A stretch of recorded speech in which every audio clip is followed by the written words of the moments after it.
Taon po ng matinding panangga sa init mga kapatid dahil nasa danger level na nga po ang heat index sa ilang bahagi ng bansa ngayong araw at para bigyan po tayo ng update dyan. Kumustahin natin ang ating resident meteorologist, ang ating weather Tito Alvin Pura na laging may panahon para sa iyo. Tito Alvin, good morning kapatid. Good morning, Mami Dims, at good morning mga kapatid. Ulat panahon na po tayo ngayong araw ng Lunes. Ako, Mami Dims, patindi nga ng patindi pa ang init ng panahon sa malaking bahagi ng ating bansa. Sa ngayon, wala naman tayong binabantayang low pressure area sa loob at labas ng ating Philippine Area of Responsibility. Pero meron tayong tinatawag na tropical wave o yung parte ng ating easterlies na minsan ay nagkakaroon po tayo ng mga pag-ulan. Dahil po dyan, ito pong ilang parts ng ating bansa ay nakakaranas po ng mga posibleng pag-ulan at thunderstorms. Dahil po dyan sa ating easterlies na may tropical wave, meron tayong mga possible na pag-ulan at thunderstorms dito po sa ilang bahagi ng Sorsogon.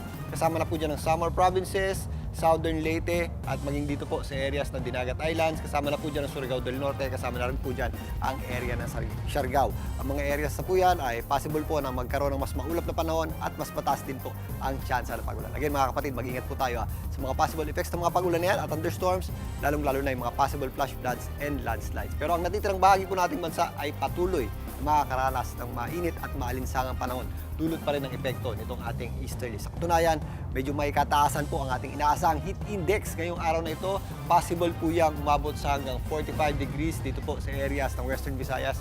Diyan po sa may area ng Iloilo.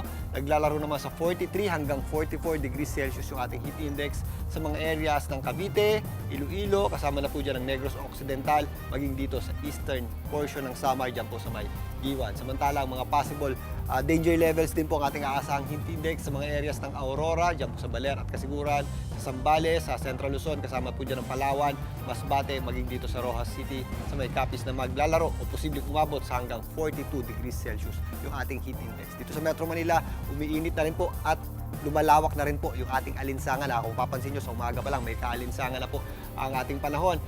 Naglalaro sa 40 hanggang 41 degrees Celsius yung ating heat index. Asahan pa rin po natin na magiging mainit po yung ating panahon, lalong-lalo na sa tanghali, pagsapit ng hapon, nagiging maulap yung ating mga panahon, yung ating panahon at possible po yung ating mga isolated o localized na pag-ulan at thunderstorms lamang. Pero ito po yung mga pag-ulan na hindi naman masyadong nagtatagal. Ang pangkalatang panahon po natin ay magiging mainit at maalinsangan pa rin po mga kapatid. So paghandaan po natin. Bago na mga kapatid, ang ating araw po ay sumikat kaninang 5:36 ng umaga. Muli po yung lulubog mamayang 6:12 ng hapon.